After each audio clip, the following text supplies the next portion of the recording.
आज हम आपको सुनाने जा रहे हैं ज्ञान रंजन जी की प्रसिद्ध कहानी पिता। तो चलिए शुरू करते हैं इस कहानी को। उसने अपने बिस्तरे का अंदाज लेने के लिए मात्र आध पल को बिजली जलाई। बिस्तरे फर्श पर बिछे हुए थे। उसकी स्त्री ने सोते सोते ही बड़बड़ाया, आ गए, और बच्चे की तरफ करवट लेकर चुप हो गई। लेट जाने पर उसे एक बड़ी डकार आती मालूम पड़ी, लेकिन उसने डकार ली नहीं। उसे लगा कि ऐसा करने से उस चुप्पी में खलल पड़ जाएगा जो चारों तरफ भरी है, और काफी रात गए ऐसा होना उचित नहीं है। अभी घनश्याम नगर के मकानों के लंबे सिलसिलों के किनारे किनारे सवारी गाड़ी धड़धड़ाती हुई गुजरी। थोड़ी देर तक एक बहुत साफ भागता हुआ शोर होता रहा। सर्दियों में जब यह गाड़ी गुजरती है तब लोग एक प्रहर की खासी नींद ले चुके होते हैं। गर्मियों में 11:30 का कोई विशेष मतलब नहीं होता। यूं उसके घर में सभी जल्दी सोया करते, जल्दी खाया और जल्दी उठा करते हैं। आज बेहद गर्मी है। रास्ते भर उसे जितने लोग मिले उन सब ने उससे गर्म और बेचैन कर देने वाले मौसम की ही बात की। कपड़ों की फजीहत हो गई, बदहवासी, चिपचिपाहट और थकान है। अभी जब सवारी गाड़ी शोर करती हुई गुजरी तो उसे ऐसा लगा कि नींद लगते लगते टूट गई हो, जैसा जाड़ों में प्रायः लगता है। बल्कि यूं लगा कि आगे सोने की चेष्टा शुरू नहीं की गई तो सचमुच देर हो जाएगी। उसने जम्हाई ली। पंखे की हवा बहुत गर्म थी और वह पुराना होने की वजह से चिढ़ाती सी आवाज भी कर रहा था। उसको लगा कि दूसरे कमरे में भी लोग शायद उसी तरह की जम्हाइयां ले रहे होंगे, लेकिन दूसरे कमरे के पंखे पुराने नहीं हैं। उसने सोचना बंद करके अन्य कमरों की आहट लेनी चाहिए। उसे कोई बहुत मासूम सी ध्वनि भी 1-1.5 मिनट तक सुनाई नहीं दी, जो सन्नाटे में काफी तेज होकर आ सकती हो। तभी पिता की चारपाई बाहर चरमराई। वह किसी आहट से उठे होंगे। उन्होंने डांट कर उस बिल्ली का रोना चुप कराया जो शुरू हो गया था। बिल्ली थोड़ा देर चुप रहकर फिर रोने लगी।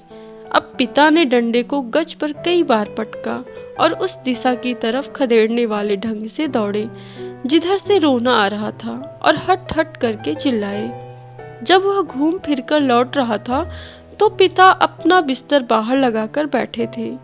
कनखी से उसने उन्हें अपनी गंजी से पीठ का पसीना रगड़ते हुए देखा और बचता हुआ वह घर के अंदर दाखिल हो गया।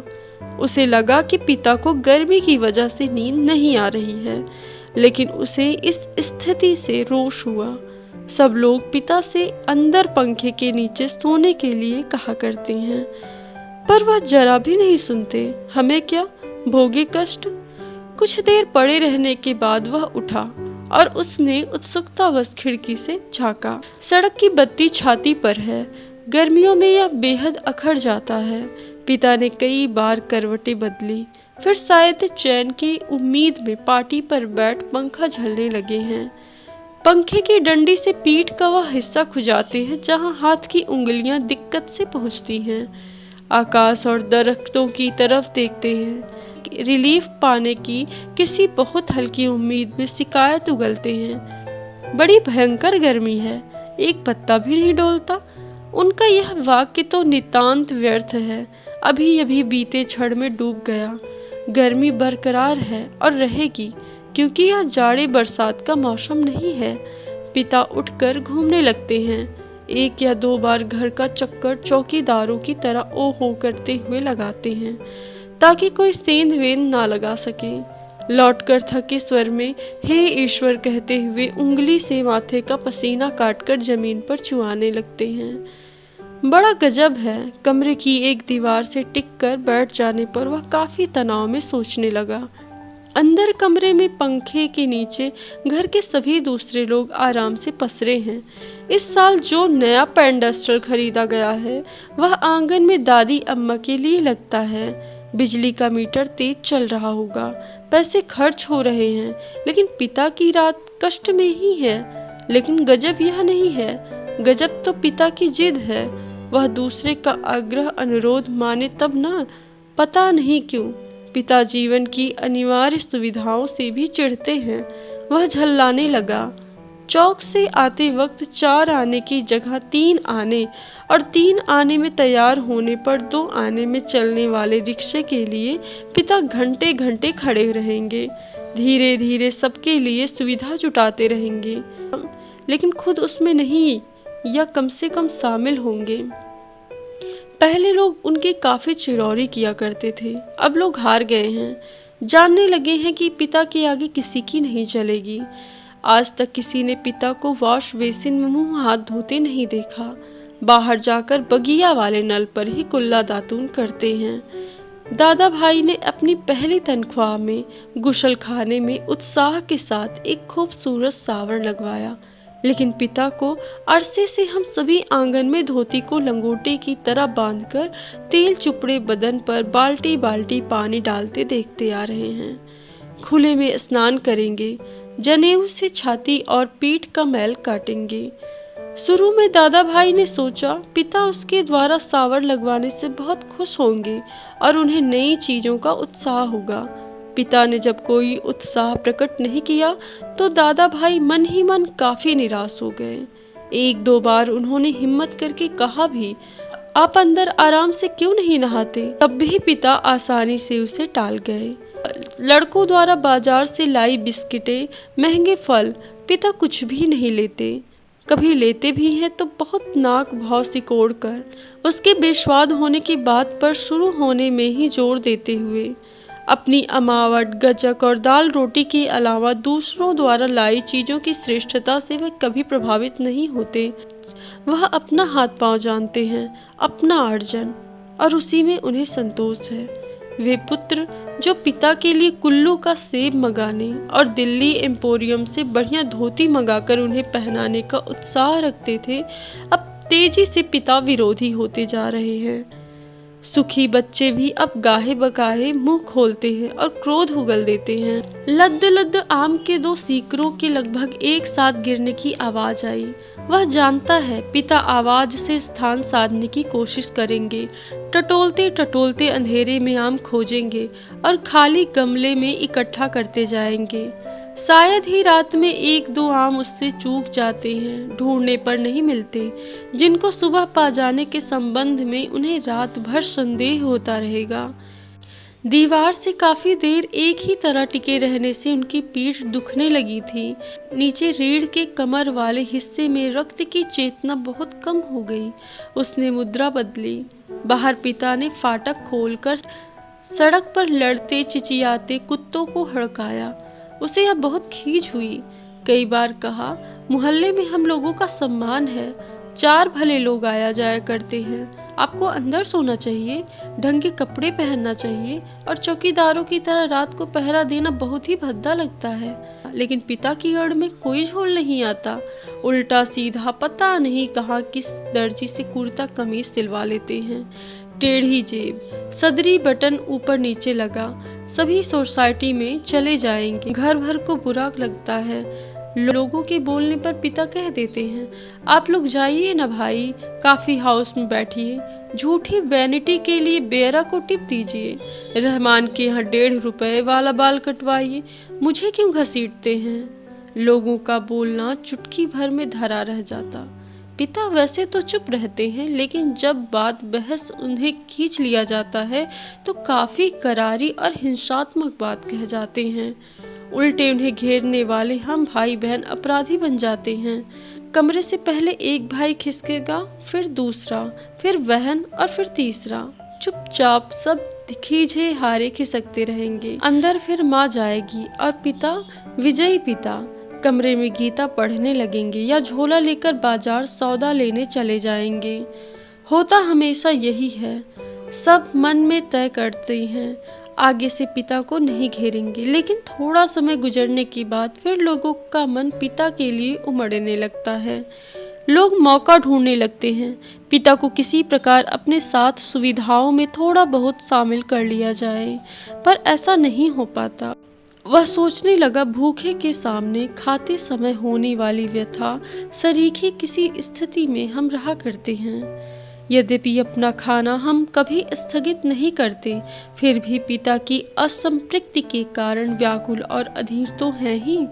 पिता अद्भुत और विचित्र हैं, वह सोचते उठा। कमरे में घूमने या सिगरेट पी सकने की सुविधा नहीं थी, अन्यथा वह वैसा ही करता। उसने सो जाने की इच्छा की तो अपने को असहाय पाया, शायद नींद नहीं आ सकेगी। यह ख्याल उसे घबराने वाला लगा।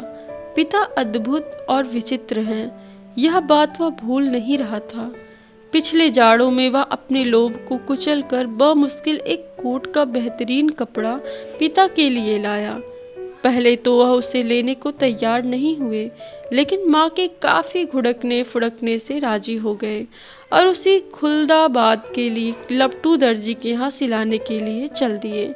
सुधीर ने कहा, कपड़ा कीमती है, चलिए एक अच्छी जगह में आपका नाप दिलवा दूं, वह ठीक सिएगा, मेरा परिचित भी है। इस बात पर पिता ने काफी हिकारत उगली। वह चिढ़ उठे, मैं सब जानता हूँ, वही म्यूनिसिपल के मार्केट के छोटे मोटे दर्जियों से काम कराते हैं और अपना लेबल लगा लेते हैं। साहब लोग, मैंने कलकत्ते के हाल एंडरसन के सिले कोट पहने हैं अपने जमाने में, जिनके यहाँ अच्छे खासे यूरोपियन लोग कपड़े सिलवाते थे। ये फैशन वैसन जिसके आगे आप लोग चक्कर लगाया करते हैं, उसके आगे पाँव की धूल है। मुझे व्यर्थ पैसा नहीं खर्च करना है। कितना परस्पर विरोधी तर्क किया पिता ने।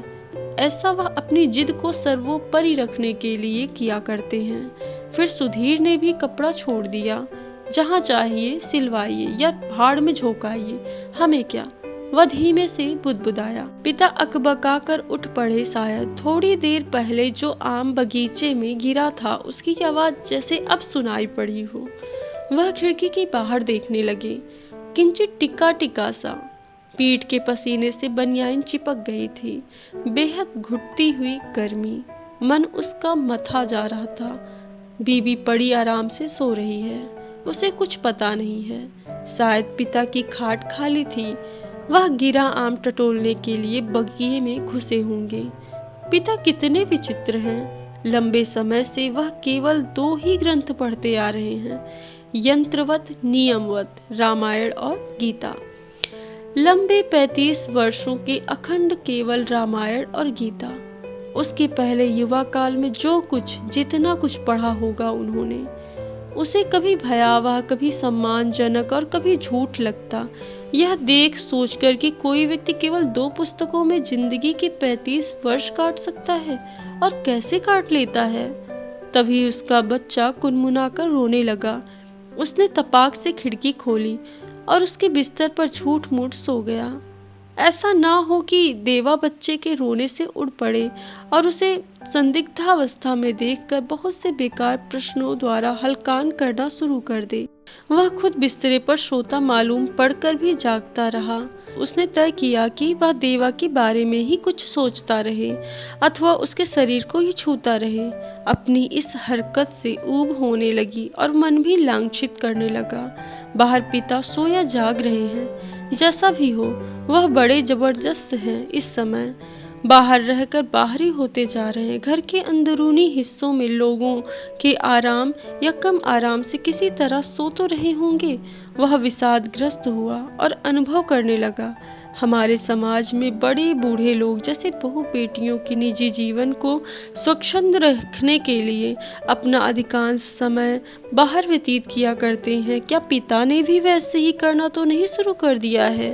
उसे पिता के बूढ़ेपन का ख्याल आने पर सिहरन हुई। फिर उसने दृढ़ता से सोचा, पिता अभी बूढ़े नहीं हुए हैं, उन्हें प्रतिक्षण हमारे साथ साथ जीवित रहना चाहिए। भरकस पुरानी जीवन व्यवस्था कितनी कठोर थी। उसके मस्तिष्क में एक भिंचाव आ गया। विषाद सर्वोपरि था। उसे आंखों में हल्का जल लगने लगा। अगर कोई शीत युद्ध ना होता पिता और पुत्रों के बीच, तो उन्हें जबरन खींच के नीचे लाकर सुला देता। लेकिन उसे लगा कि उसका युवापन एक प्रतिष्ठा की जिद कहीं चुराए बैठा है। वह इस प्रतिष्ठा के आगे बहुत मजबूर, कभी कमजोर हो जाता है। उसे भुगत भी रहा है। दरअसल उसका जी अक्सर चिल्ला उठने को हुआ है, पिता तुम हमारा निषेध करते हो, तुम ढोंगी हो, अहंकारी, वज्र अहंकारी। लेकिन वह कभी चिल्लाया नहीं। उसका चिल्ला सकना मुमकिन भी नहीं था। वह अनुभव करता था उसके सामने जिंदगी पड़ी है और पिता इस तरह चिल्लाने में उसका नुकसान हो सकता है। उसको लगा पिता लगातार विजयी हैं, कठोर हैं तो क्या उन्होंने पुत्रों के सामने अपने को कभी पछाड़ा नहीं। लगता है दीवारों पर पसीना चुहचुहाया है।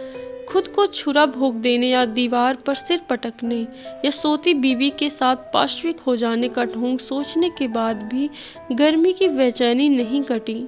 उसने ईश्वर को बुदबुदाना चाहा, लेकिन वैसा नहीं किया।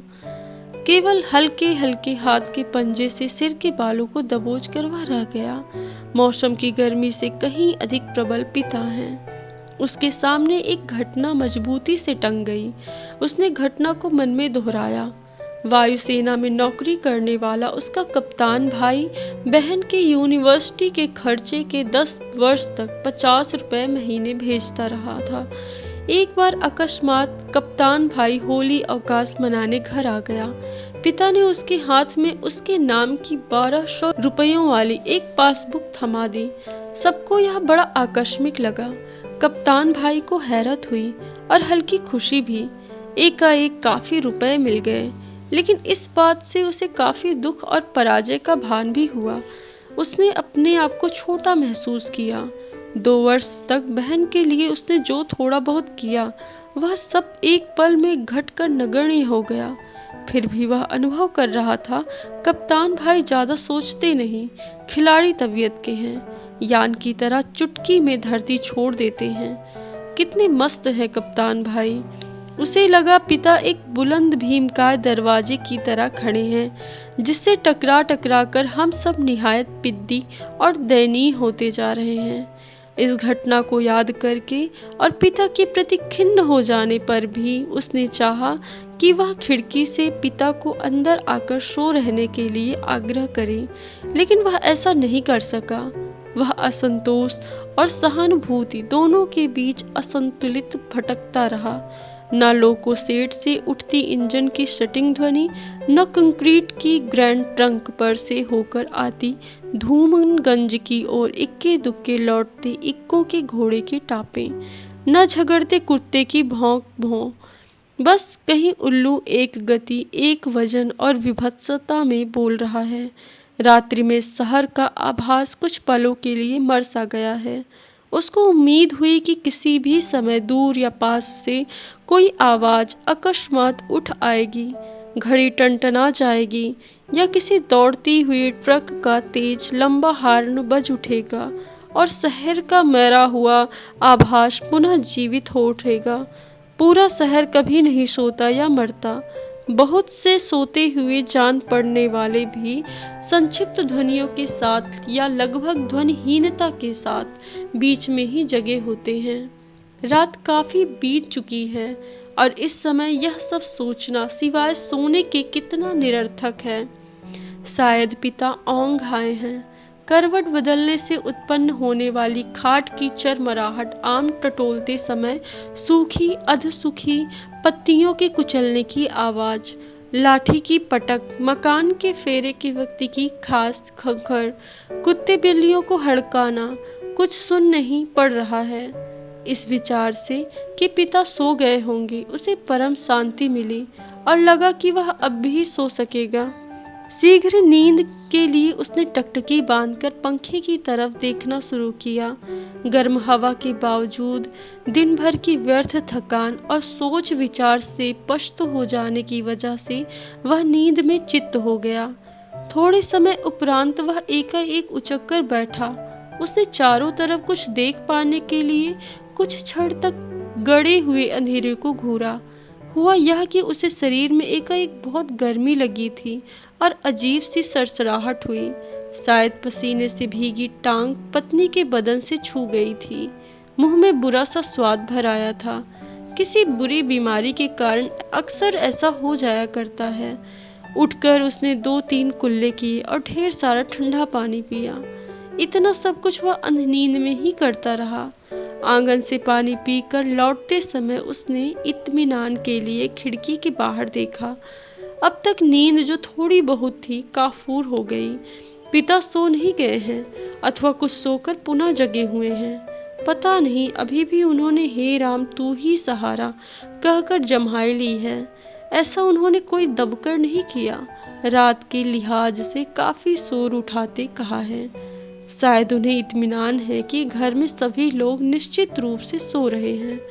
पिता अपना बिस्तरा गोल मोड़कर खाट के एक सिरे पर कर लिया है और वहीं सुराही से प्याले में पानी ले लेकर अपनी खटिया की बांध तर कर रहे हैं। सुराही से खाट तक और खाट से सुराही तक बार बार आते जाते हैं।